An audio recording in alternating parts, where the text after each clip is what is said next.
BNP নেতা শেখ রবিউল আলমকে যখন আমাদের প্রধানমন্ত্রী তারেক রহমান তার হাতে সড়ক পরিবহন মন্ত্রণালয়, রেলপথ মন্ত্রণালয় এবং সেতু মন্ত্রণালয়ের মতন গুরুত্বপূর্ণ তিনটি মন্ত্রণালয়ের চাবি তুলে দিলেন, এমন কোনো মানুষ ছিলেন না বা নেই যারা বিস্মিত হননি, অবাক হননি। এবং অনেকে কারণ খুঁজতে দাঁড়িয়ে গেলেন যে শেখ রবিউল আলমের মতন মধ্যম সারির একজন নেতাকে কিভাবে এমন গুরুত্ব সব মন্ত্রণালয়ের দায়িত্ব দেওয়া হল। বিএনপির মধ্যে আর কোনো অভিজ্ঞ কিংবা সিনিয়র নেতা কি নেই যে যাদেরকে এই মন্ত্রণালয়গুলো ভাগ করে দেওয়া যেত না?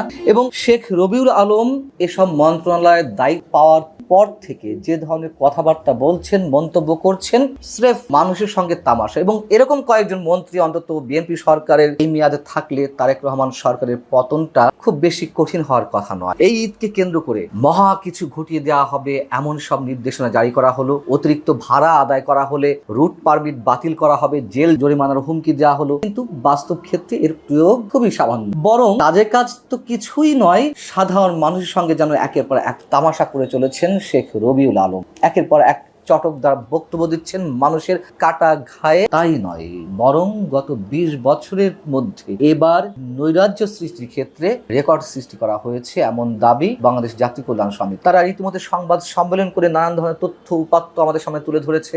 যেমন ঢাকা থেকে পাবনা এবং নাটোরগামী 500 টাকার নিয়মিত ভাড়া নেওয়া হচ্ছে 1200 টাকা, ঢাকা থেকে রংপুরের 500 টাকার ভাড়া 1500 টাকা, ঢাকা থেকে ময়মনসিংহ 250 টাকার লোকাল বাস ভাড়া নেওয়া হচ্ছে 600 টাকা, অন্যান্য রুটে কোনো ক্ষেত্রে 250 টাকা জায়গায় 750 টাকা পর্যন্ত নেওয়া হচ্ছে। তো এই যে নৈরাজ্যকর নানান ধরনের তথ্য উপাত্ত পরিসংখ্যান, এই সব কিছুকে ছাপিয়ে এখন সাধারণ মানুষের আলোচনার কেন্দ্রবিন্দুতে উঠে এসেছে সড়ক মন্ত্রী, রেলপথ মন্ত্রী এবং সেতু মন্ত্রী শেখ রবিউল আলমের উদ্ভট বিতর্কিত নানান ধরনের মন্তব্য। মানুষ রীতিমতো এত বিরক্ত এই মন্ত্রীর কথাবার্তায়। এবারে ঈদযাত্রায় যে ভাড়া দ্বিগুণ তিনগুণ নেওয়া হচ্ছে, 20 বছরের রেকর্ড সৃষ্টি করা হয়েছে, নৈরাজ্য সৃষ্টি করা হয়েছে, এই সব কিছুকে অস্বীকার করে শেখ রবিউল আলম কি বলছেন একটু আপনাদের সামনে তুলে ধরি। তিনি জাতীয় কল্যাণ সমিতির এসব তথ্যকে চ্যালেঞ্জ জানিয়েছেন। চ্যালেঞ্জ জানিয়ে তিনি বৃহস্পতিবার গাবতলী, মহাখালীর বিভিন্ন বাস টার্মিনাল পরিদর্শন করলেন, যাত্রীদের সঙ্গে কথা বললেন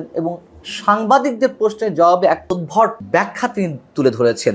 তিনি বলছেন যে সাধারণত চার্টের চেয়ে কম ভাড়ায় বাস থেকে যাত্রীরা গিয়ে অভ্যস্ত, তালিকায় টাঙানো নির্ধারিত ভাড়ার চেয়ে নাকি যাত্রীদেরকে কম টাকায় নেওয়া হয়। এটি কবে, কোন কোশ্মিনকালে নেওয়া হলো আমাদের মনে পড়ে না, এমন কোন রেকর্ড অন্তত আমাদের চোখ পড়ে। তিনি বলছেন যখনই যাত্রী চাপ কম থাকে তখন চার্টের চেয়েও কম ভাড়ায় বাস মালিকরা যাত্রী নেন। এখন চার্টের নির্ধারণ ভাড়াটাই নেওয়া, যেসব যাত্রী কম ভাড়ায় যেত বা গিয়ে অভ্যস্ত তাদের কাছে মনে হচ্ছে ভাড়া বেশি নিচ্ছেন মালিকরা। বুঝুন অবস্থা।